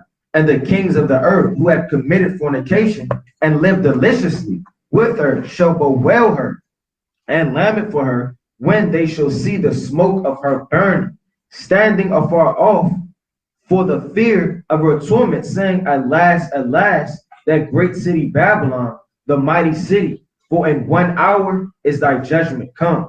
So when Babylon is destroyed, that same smoke, that same fire is going to ascend up to heaven. As we're reading about in Revelation 9. Right? Let's go to 2nd Ezra, chapter 15, and let's go to verse 34. Right? Let's see who's causing this destruction and how this thing is planned out. Remember, we're painting a picture. It would be nice to see a movie, to see what John saw. Right? But we have to paint the picture and show you the sequence of events of World War III and as it's reaching its climax and how nations are getting involved, get destroyed. You understand? People dying. We go to 2nd Ezra. On the earth, it's going to be a famine. All hell is going to be breaking loose. You know? It's the book of 2nd Ezra, chapter 15 and verse 34. Behold, clouds from the east and from the north unto the south, and they are very horrible to look upon, full of wrath and storm. They shall smite one upon another, and they shall smite down a great multitude of stars upon the earth, even their own stars, and blood shall be from the sword unto the belly. Try to read the Bible. Try to read that again. Verse 34. Behold, clouds from the east and from the north unto the south, and they are very horrible to look upon, full of wrath and storm. And these clouds are chariots. We're going to show you that in the next verse. They shall smite one upon another. They shall what? They shall smite one upon another. Are the chariots going to be destroying each other? Right. So this is what is this talking about? What's Esau's clouds? His fighter jets, his war helicopters. They're shooting at. You said what? That's the Navy ships. Well, this is aerial vehicles. You have aerial vehicles, UAVs, drones, right? Helicopters. They're going to be shooting these stars on the earth, these missiles on the earth, even their own missiles. Right? There's going to be so much destruction. It may seem as though they destroy their own land, right? And blood is going to be prevalent on the earth, right? They shall smite one upon another, and they shall smite down a great multitude of stars upon the earth, even their own star, and blood shall be from the sword unto the belly, right? And dung of men upon the camel's hearth, and there shall be great fearfulness and trembling upon the earth, and they that see the wrath shall be afraid, and trembling shall come upon them, right? And then shall there come great storms another part from the west, and strong wind shall arise from the east, and shall open it, and the cloud which he raiseth up in wrath, and the star stirred to cause fear toward the east and west wind shall be destroyed. So it's just speaking of, it's not going to name all of the countries from the north get involved in World War III, or all of the countries from the east. It just says from the east and from the west and the north and the south. That's just speaking about World War III. The different countries that's going to get involved. Hamite countries, they're going to be involved in World War III. You can read that in Ezekiel chapter 38. Ethiopia, Libya, right? You can read about Russia getting involved, the European Union. These are all of this different destruction coming from the four corners of the earth, right? We're reading about the bottomless pit getting involved in World War III. And the smoke and the fire sending up to heaven as these stars from these clouds begin to hit their lands. So let's go back to Revelation chapter 9 and verse 3. Right? We're in the book of Revelation 9 and 3. It's the book of Revelation, chapter 9 and verse 3. And there came out of the smoke locusts upon the earth, and upon them was given power, as the scorpions of the earth have power. Right. Let's go to the book of Exodus chapter 10 and 3. Because locusts, remember, this is like the plague of Egypt. We read about the hell mingled with fire, right? We read about the bitterness that we had when we left Egypt in the wilderness, the wormwood. Now we're reading about the locusts, right? Let's see what locusts are here to do. It's the book of Exodus, chapter 10 and verse 3. And Moses and Aaron came unto Pharaoh and said unto him, Thus saith the Lord God of the Hebrews, how long wilt thou refuse to humble thyself before me? Let my people go, that they may serve me. Right, it's 10 and 3. Exodus 10 and 3. We can read on. Else, if thou refuse to let my people go, behold, tomorrow I will bring the locusts unto thy coast, and they shall cover thy face of the earth, that one cannot be able to see the earth, and they shall eat the residue of that which escaped, which remaineth unto you from hell, and shall eat every tree which groweth from you out of the field. See that?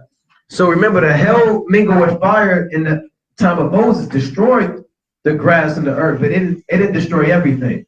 So the locusts have to finish off the job and destroy the rest of the grass, destroy the rest of the trees. That's what these locusts are going to do in Revelation 9. Finish off anybody that's not sealed in the last days. These aren't actual locusts. We're going to show you that. Let's go to Revelation 9. We're going to jump to 9 and 11. Let's prove again that these are not actual locusts. It's the book of Revelation, chapter 9 and verse 11. And they had a king over them. And they had a what? They had a king over them. These locusts have a king over them, which is the angel of the bottomless pit, whose name in the Greek tongue is Hebrew tongue. It's like it. The Hebrew tongue is Abadian, but in the Greek tongue, his name is Apollyon. So these locusts have a king. All right, let's go to Proverbs 30 and 27. Right? So this is how you prove that these aren't actual locusts. You go to Revelation 9 and 11, then you link it up directly with Proverbs 30 and 27. It's the book of Proverbs, chapter 30 and verse 27. The locusts have no king. Real locusts don't. Have you ever seen one-head locusts lead the locusts? No, they all just moving in confusion, man. Right? Yet go they forth, all of them by bands. Yet they still make moves. They don't need a king, man. So real locusts don't have a king. So these can't be real locusts if they have a king over them. All right. We're going to touch on that king as we read on. So we're going to show you what these locusts are. All right. Remember, John didn't know what was going on. So as he's describing these things that he's seeing, he's going to say, well, that kind of looks like a locust. You know, what thing looks like a locust that's going to be used in World War III? Can the brother take a stab at it? Planes, right? What do you call those things that they can videotape? Helicopters, drones. That's what it's going to. Mainly the war helicopters. Right, we're going to read about that. I got a precept. God. Right, this is the book of Judith, chapter 2, and I'm going to start at 19. Then he went forth and all his power to go before King Nebuchadnezzar, and the voyage to cover all the face of the earth westward with their chariots and horsemen and their chosen footmen. A great number also of sundry countries came with them like locusts, right? So to cover all the face of the earth, just like the locusts do, right? Came with them like locusts, and the sand of the earth for the multitude was without number. See that? And that's how these vehicles are going to be, right? Even to the point in Revelation chapter 12 and 7, where you saw war in heaven, Michael and his angels fought against the devil and his angels. Right? And those weren't actual angels that he fought against, just the messengers of Esau. Right? So let's go back to Revelation 9 and let's read 3 again, Baba Kashan. It's the book of Revelation, chapter 9 and verse 3.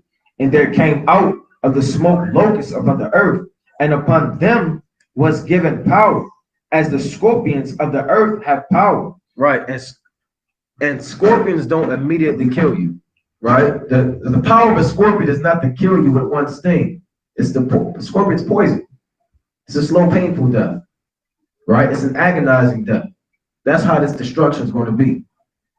And then you have vehicles, it's like it actually have biological warfare too, where they poison you, they do chemical warfare, you know. That's how things are going to go down in World War III.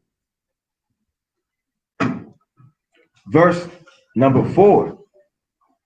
And it was commanded them that they should not hurt the grass of the earth, neither any green thing, neither any tree, but only those men which have not the seal of Yahweh in their foreheads. Right. Only those men which have not the seal of the Most High in their foreheads. Let's go to Ezekiel 9 and 4.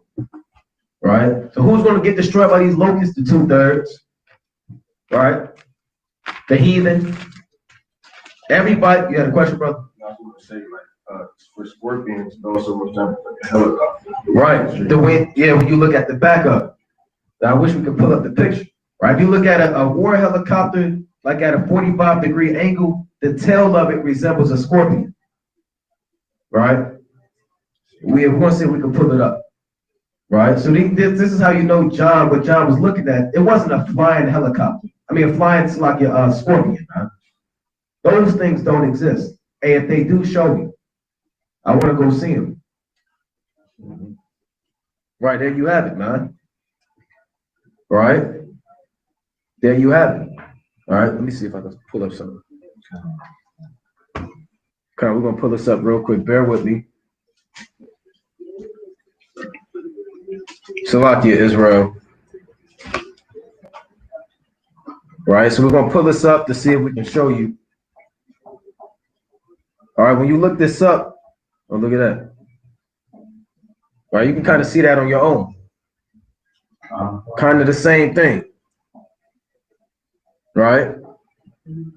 So that's the same. He thought he saw a flying scorpion, but it also looked like a locust. When you look up, even when you look up the blueprint of how they made this, the helicopter is modeled after the locust. Just like Esau modeled the plane after the bird. Everything, he modeled the tank after the elephant with the trunk, right? You got the cannon for the trunk. I mean, for the tank is modeled after the elephant. He modeled his war planes and his war helicopters after the locust. He thought this was a locust. You didn't have no understanding. You saw that from far distance. It looked like a locust. There's nothing else on the earth that looks more like a locust than these war helicopters. And that resemble the scorpion, right? So he saw those from a distance. I mean, look at it. Like his locust legs on the bottom.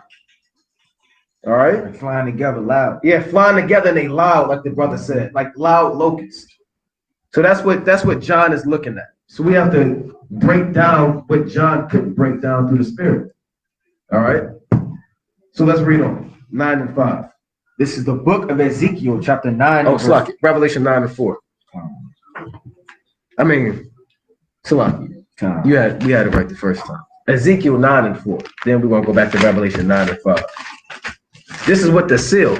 These vehicles are going to kill everybody that does not have the seal of the Most High. It's the book of Ezekiel, chapter 9 and verse 4. And the Lord said unto him, go through the midst of the city, through the midst of Jerusalem, and set a mark upon the foreheads of the men that sigh and that cry for all the abominations that be done in the midst thereof. And to the others he said in mine hearing, go ye after him through the city and smite. Let not your eyes spare, neither have pity. Salaki, neither have ye pity, slay utter old and young, both maids and little children and women, but come not near any man upon whom the mark is the mark, and begin at my sanctuary. Then they begin at the ancient men which were before the house. So there's an angel that sets a spiritual, not a literal mark, right? If it was physical, Jake would be proud again. You see my mark, nigga? Where your mark at? Right? You don't have that mark on you. I'm one of the elect. I'm already sealed. Straight like that. Pass the blunt. That's how Jake gonna be, man. They'll try to erase it, scrub it, see it don't go away, brother. Now it'll be wicked. Right? So that it can't be literal because the Lord knows man. Man in his pride is going to take that mark and go off with it. So there's a spiritual mark where you're exempt and free from the destruction. Who's free? The men that sigh and that cry for the abominations that be done in the midst thereof. That's mad that they're in America. Right. It's the book of Isaiah chapter 8 and verse 16. Bind up the testimony, seal the law among my disciples. It's not a physical seal, man. Right? It's in our minds. We understand it. It's sealed among us in our hearts. Right? That's right, God. Another precept, the book of Ephesians, chapter 1 and 13. Right? These are precepts we get sealed. Right? It reads, in whom ye also trusted, after that ye heard the word of truth, the gospel of your salvation, whom also after that ye believed, ye were sealed with the Holy Spirit of promise. So you seal with the law, you seal with the Holy Spirit of promise. As soon as you believe, the angel take note of that and seal you. See, look, he believed. That's one of the elect.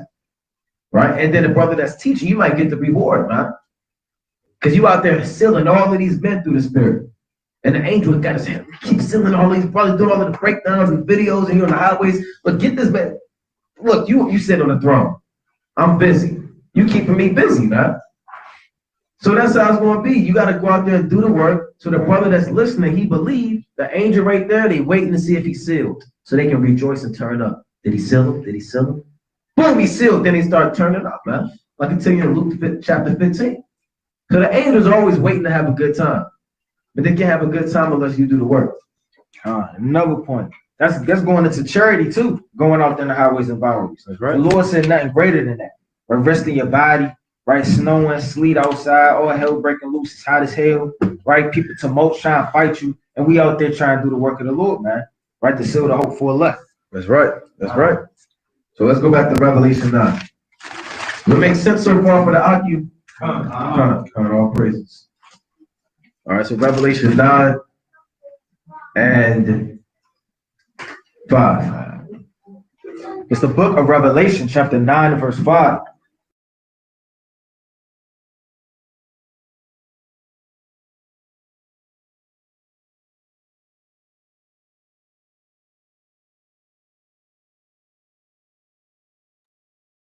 Shalom, shalom, everybody. Shalom. Yeah, just acknowledging that we're going over the time today, but the brothers are almost done. I mean, they got about what looks like about eight or so minutes left.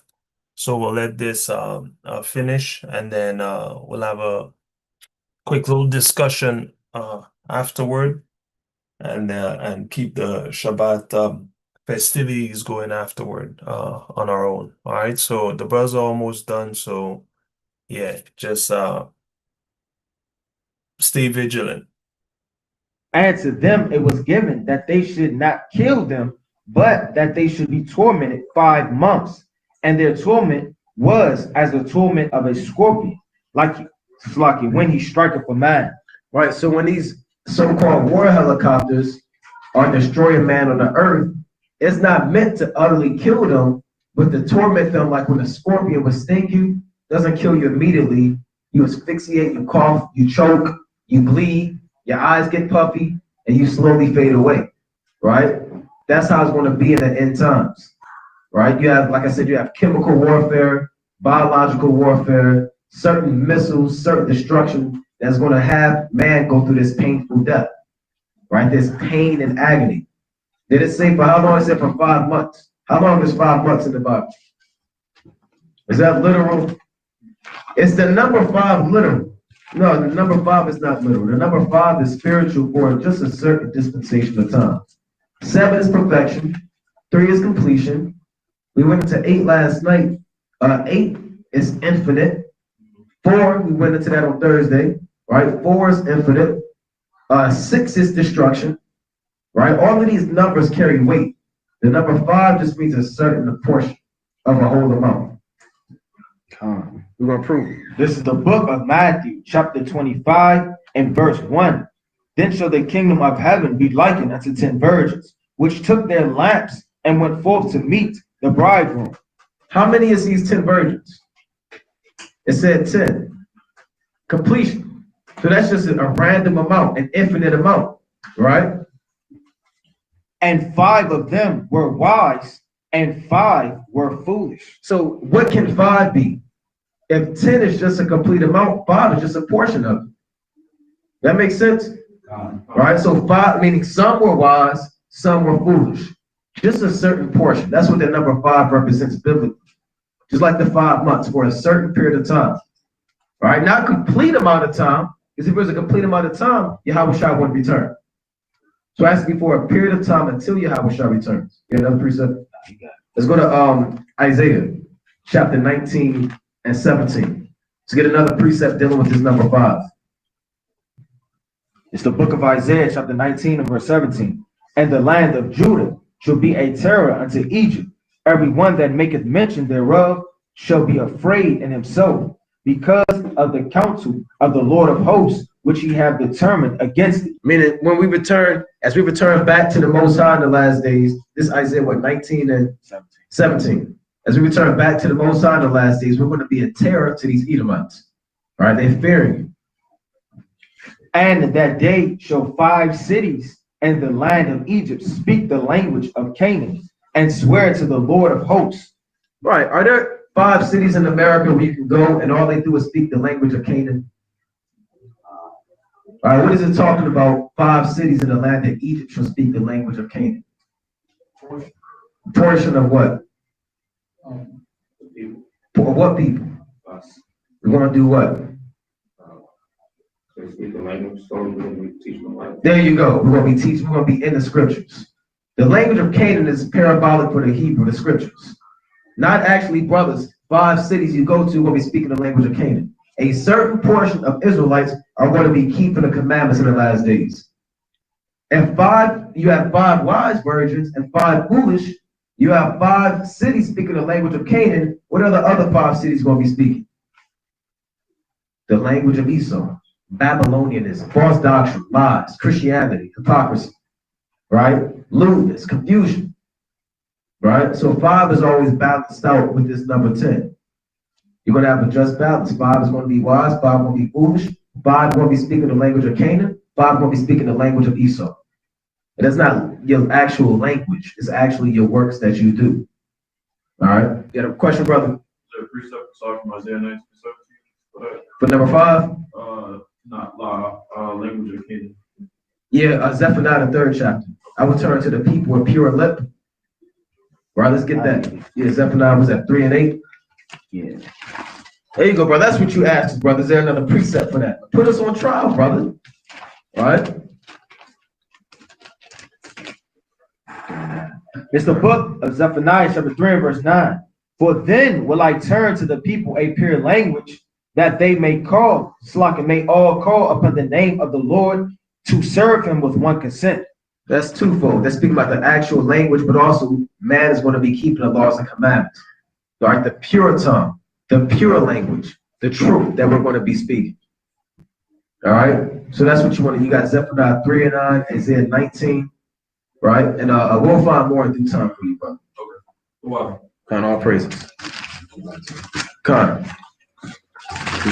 We might do part 2. Yeah. So we're gonna try to.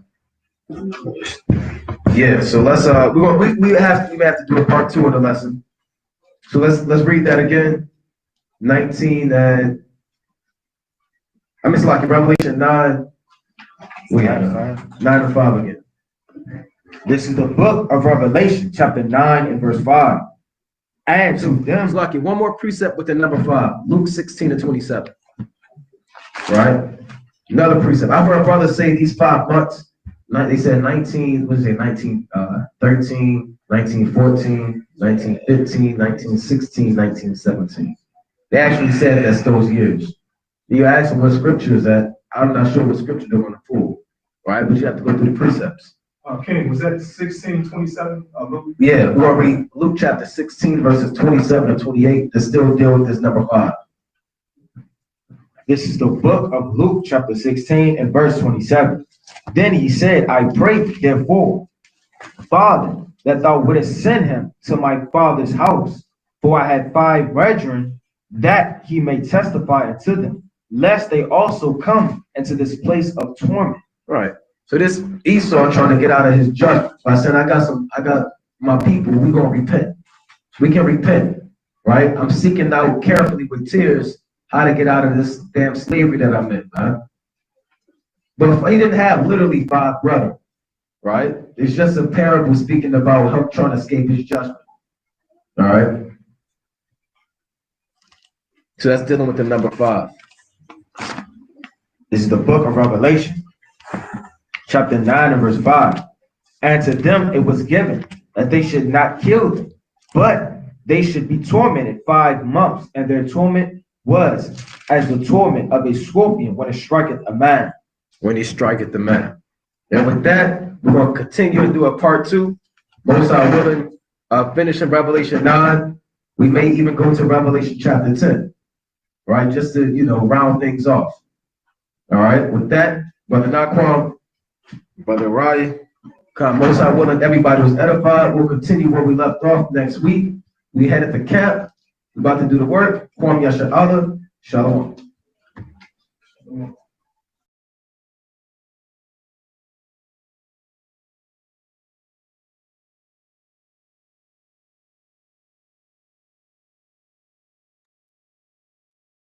Yeah, all right. All praises, all praises. What people think of the lesson, man? What do you guys think of the lesson?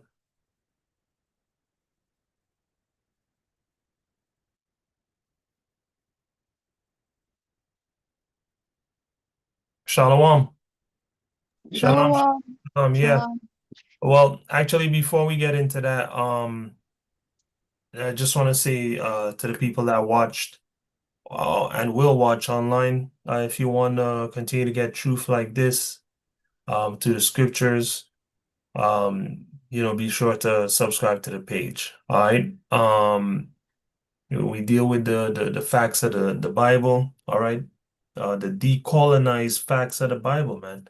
Right? We're not dealing with white Jesus and the worship of our oppressor. We're dealing with the law, statutes, and commandments that the Most High wrote for us in his book, man. Right? Pursuant to Romans chapter 9, verse 1 to 7, and Baruch chapter 4 from verse from 1 to 7, same way. Right? Where Yahweh encourages us to come back to our heritage, man, right? Before we perish. All right. So if you want more of this information, you know what to do. We're gonna cut the broadcast right now and get into the discussion. Come back next week to hear part 2 of this lesson, if I can find it. If I can't find it, we're gonna probably move on to something else. Or if I can build something, I certainly will. All right. But thanks for stopping by. Keep the law, statutes, and commandments, or you shall surely perish at the hands of the true black God of the scriptures. All right. So everybody on the in the class, just stay and we'll pray out.